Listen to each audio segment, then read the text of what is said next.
Nolan will never say. Christopher Nolan has been asked about that spinning top for 16 years, and his answer has never changed a word. It's not a question he comfortably answers. Inception came out in 2010, and it ends on Cobb's totem turning on a table, then cuts to black before the thing either topples or keeps going. Nolan knows which. He's confirmed he has a personal answer and keeps it to himself, and the policy behind that is older than the film. After early interviews for Memento, a journalist asked what the ending meant, and Nolan said it was up to the audience to decide. But here's what it means to me. His brother told him afterward that nobody hears the first half of that sentence once you give them the second half. So Nolan stopped giving them the second half. His rule now is that he never likes to define the experience for the audience, because there are ambiguities, there are questions, and there are layers in which things can work. The closest he's come to an interpretation was a graduation speech at Princeton University in 2015, where he moved the question off the top and onto Cobb, saying that by the end, the character didn't really care anymore, and that makes a statement. Perhaps all levels of reality are valid. He said much the same on the Happy, Sad, Confused podcast, crediting his wife and producer Emma Thomas with landing on that reading first. Michael Caine has separately given his own account of which scenes are real, based on how Nolan walked him through the script, and Nolan has never endorsed or corrected it. That silence held through an $839 million worldwide gross, because A Question Nobody Can Settle is a film people keep returning to. In July of 2026, on the press tour for The Odyssey, he was asked about endings again, and gave the same answer he's given since Memento. He never wants to impose his interpretation, on that film or any other. Gilliam wanted it undefined. Terry Gilliam's ambition for 12 Monkeys wasn't to leave one question hanging. It was to make the whole film resist being pinned down, and in his words, he was determined to make it indefinable.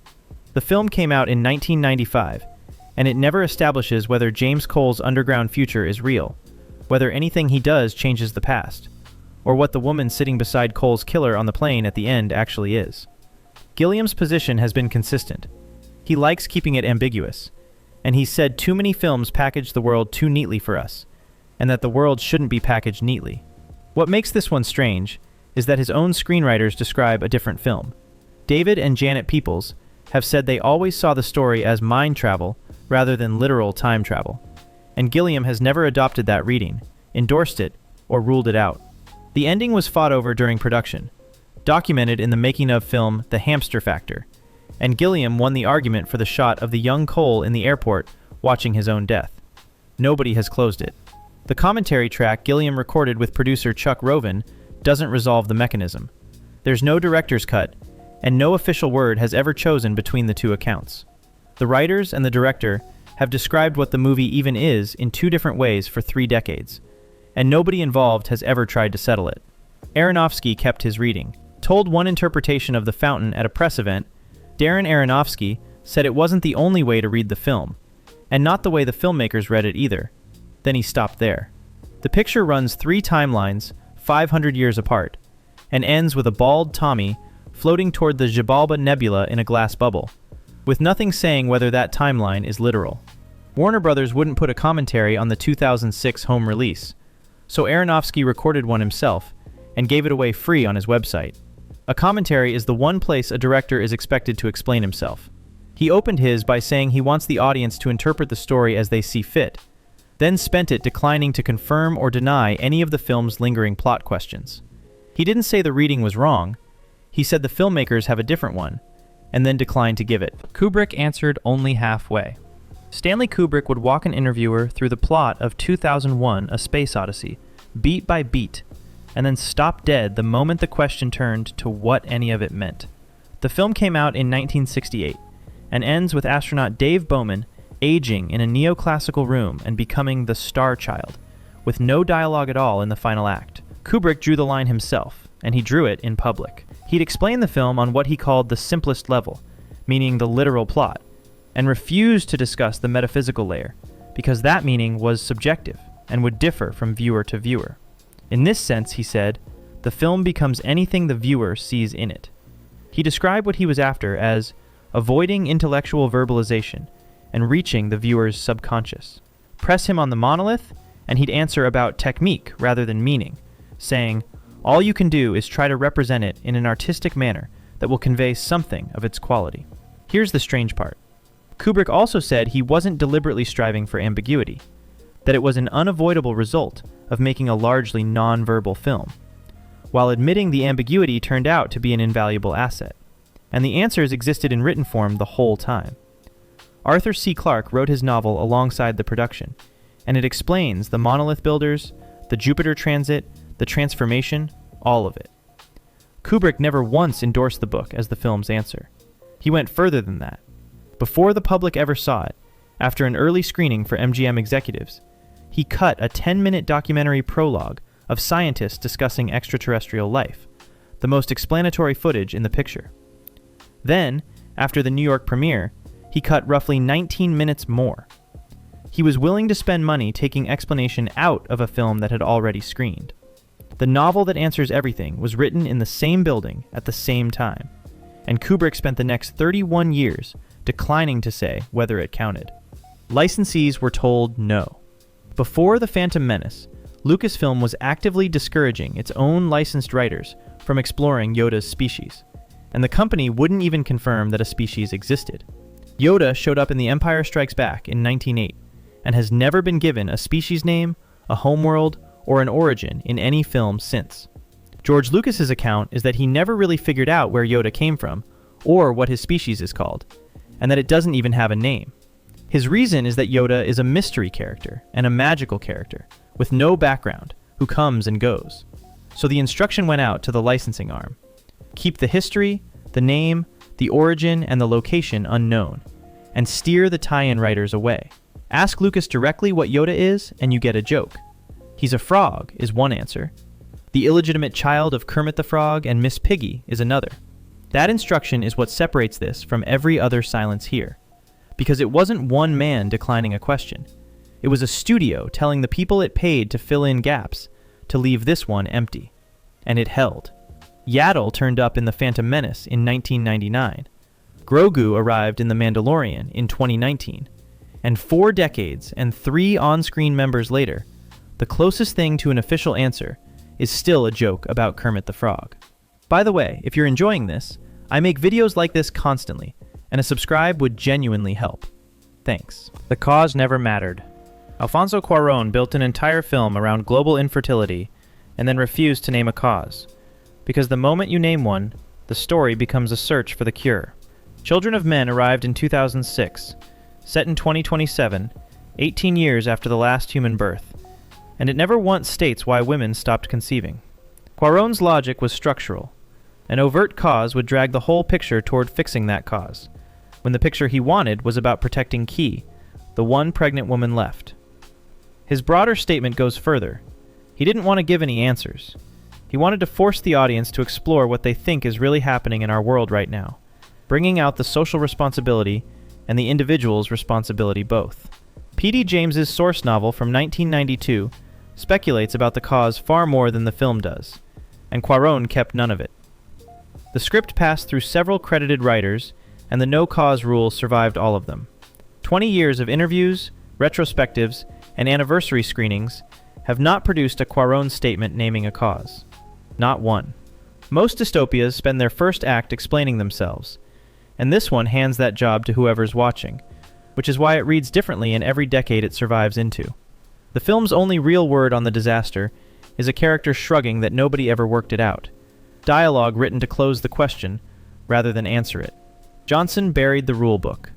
Rian Johnson wrote a complete internal rulebook for how time travel works in Looper, and then made sure no character ever says a word of it out loud.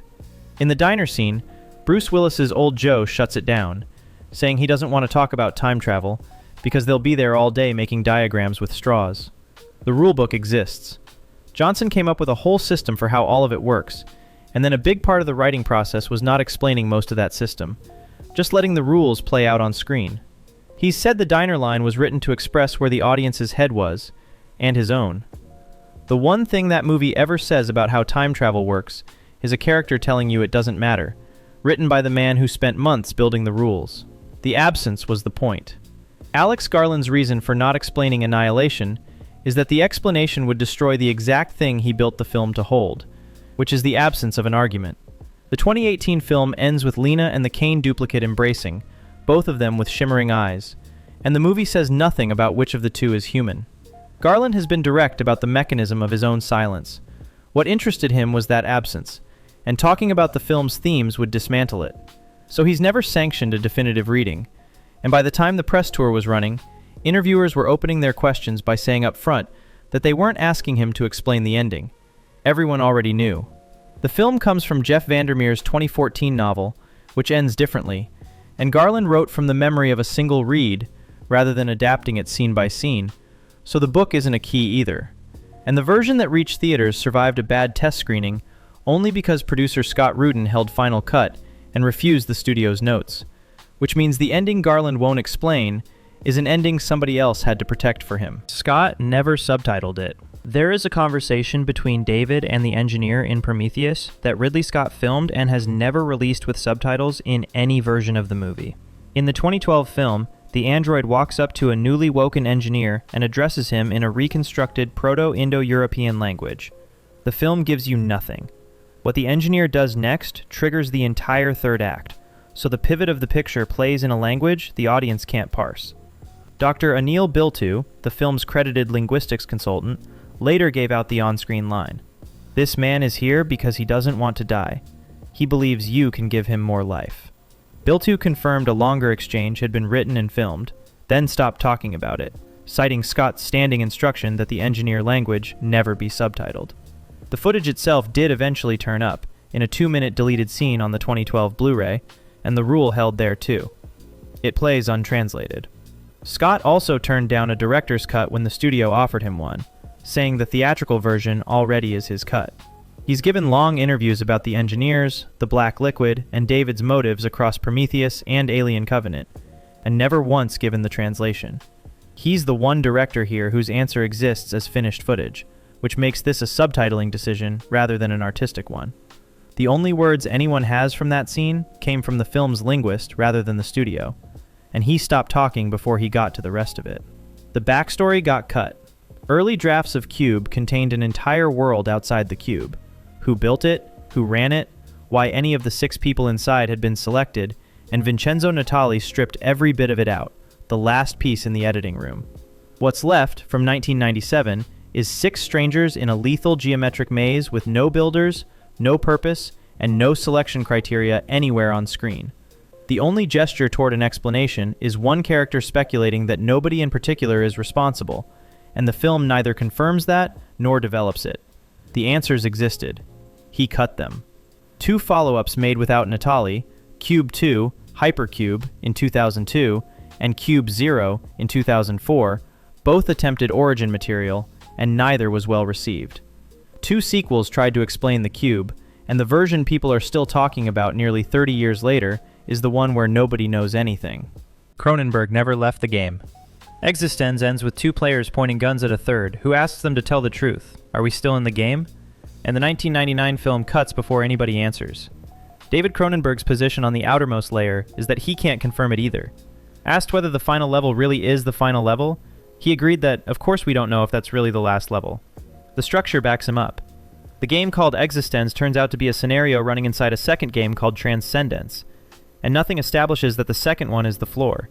He wrote a movie whose premise is that you can't verify which layer you're standing on, then declined the one move that would have broken it. The last line of the movie is a question, and the director's answer to it is the same question again. The zone symbolizes nothing. Andrei Tarkovsky wrote that being asked what the zone symbolizes reduced him to a state of fury and despair. Stalker came out in 1979, and is built around a restricted area called the Zone, and a chamber inside it called the Room, which is said to grant a visitor's deepest wish, and neither one is ever explained. His line in his book Sculpting in Time is the whole position in a single sentence. The zone doesn't symbolize anything, any more than anything else does in my films. The zone is a zone. It's life. That wasn't a rule he wrote for this one picture. It was categorical. He applied it to everything he made, which makes what he threw away more interesting. The film is loosely adapted from the Strugatsky brothers' 1972 novel, Roadside Picnic, and that novel does supply an origin for the zones, and Tarkovsky discarded it. Then a Soviet lab botched the developing of imported Kodak stock and ruined nearly a year of exteriors, and Tarkovsky reshot essentially the whole film with a new cinematographer. Everyone else here is declining to reveal a hidden meaning. Tarkovsky is denying that a hidden meaning was ever placed there to be found. The source novel at least offers an explanation for where the zones came from, and he shot the film through a second time without ever putting that answer on screen. Carpenter was sworn to secrecy. Asked point-blank at an Academy screening who was infected at the end of The Thing, John Carpenter offered to sell the answer and then took the offer back, saying he can't tell, he's been sworn to secrecy. The 1982 film ends with MacReady and Childs sitting in the burning wreckage of Outpost 31, sharing a bottle, and the audience is given no way to work out whether either of them is still human. The Academy Museum of Motion Pictures ran a 4K screening in March of 2025, with Bong Joon-ho moderating, and Carpenter's first move was the joke. He can tell you who was the thing, but you'd need to send an amount of money in an envelope to his house, and then he'd consider it. Then the reversal. He can't tell you that. He can't tell you. He's been sworn to secrecy. Nobody has ever established who he means. At that same event, he went further than he'd gone before, saying the film contains a major hint about halfway through that settles the question, and then declining to say what the hint is. His framing of the creature explains why the scene works at all, because it initiates perfectly. It could be one of us, it could be somebody in the audience, and there's no way of telling. He's said separately and flatly that he's the only person who knows the real answer, and that he can't tell you. 4 decades of interviews have not moved him an inch. What that silence produced instead is a fan tradition of frame-by-frame analysis built on breath vapor, eye reflections, and an earring, none of which Carpenter has ever validated, and neither the 2011 prequel nor the 1982 novelization settles the scene either. Carpenter didn't just refuse.